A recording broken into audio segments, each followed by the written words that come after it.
네. 고난주간 수요일입니다. 오늘 성경은 아주 충격적인 장면으로 시작합니다. 예수님의 12 제자 중 하나인 가룟 유다가 예수님을 팔아 넘기는 내용이 나옵니다. 가장 가까운 곳에서 가장 신뢰받던 자가 가장 끔찍한 배반을 저지른 것입니다. 그러나 오늘 성경은 이 부분을 비극으로 처리하지 않습니다. 오히려 이것은 하나님의 뜻이 이루어지는 과정으로 말하고 있습니다. 먼저 14절에 보니까 가룟 유다가 대제사장들에게 찾아가서 예수를 얼마에 넘길지를 흥정합니다. 그리고 그 결과 은 30에 예수님을 팔게 됩니다. 당시 은 30은 노예 한 사람의 가격입니다. 그러니까 하나님의 아들이신 예수께서 노예 한 사람의 값으로 팔리게 되는 일이 벌어지게 된 것입니다. 그런데 여러분, 죄는요, 반드시 기회를 찾아서 나타나게 된다는 사실입니다. 16절에도 보니까 예수를 넘겨줄 기회를 유다가 찾았다라고 기록하고 있습니다.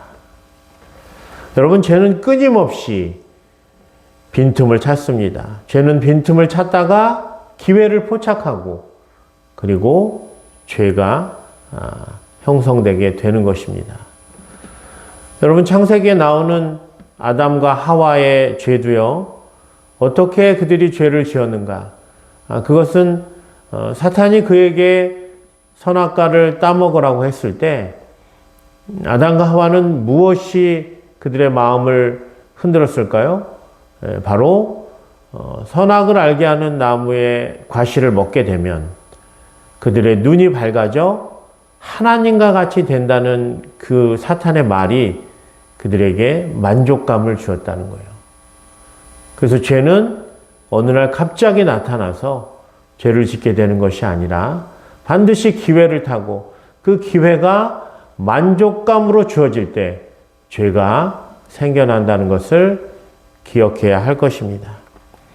자, 그렇다면 가룟 유다는 왜 예수님을 팔았을까요? 그는 단순한 제자가 아닙니다. 예수님의 공동체에서 재정을 맡을 정도로 신뢰받던 자였습니다. 그런데 왜 그가 무너졌을까요? 그것은 바로 예수님에 대한 기대가 무너졌기 때문입니다. 여러분, 제자들은 예수님을 따르면서 이런 생각을 했습니다. 이제 예수님은 왕으로 등극하실 것이다. 그리고 각자 한 사람씩 높은 자리를 차지하게 될 것이다. 그리고 그들은 세상에서 성공적인 삶을 살 것이다. 그러니까 제자들 마음속에는 세상의 번영과 세상의 성공이 그들에게 주어지는 보상이라고 생각했습니다. 그런데 가만히 보니까 예수님은 권력에는 도통 관심이 없고 오히려 자신이 죽으신다고 말씀하시며 십자가의 길을 걸어가시는 모습을 봅니다. 여기에 유다가 실망했습니다. 그래서 그는 예수님을 배반하게 된 것입니다. 여러분, 잘못된 신앙은요, 반드시 배반으로 이어집니다. 예수님을 내 성공의 도구로 믿으면 그 결과는 뻔합니다.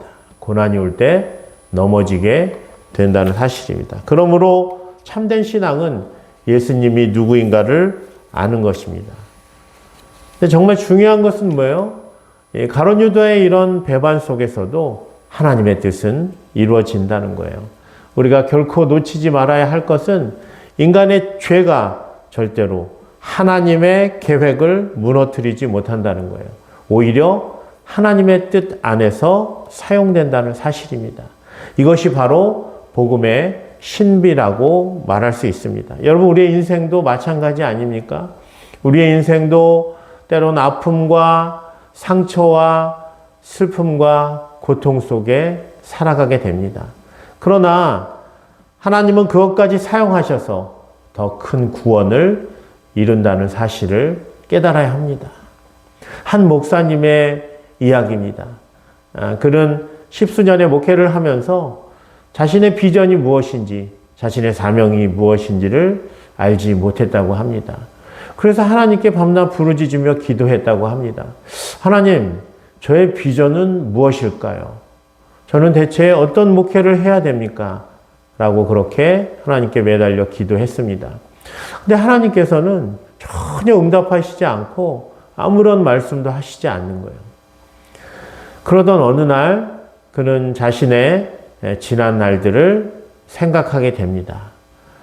지난 날을 생각해 보니 아픔과 고통으로 점철되었던 자신의 삶에 너무나도 힘겨운 모습들을 보게 되었다고 합니다.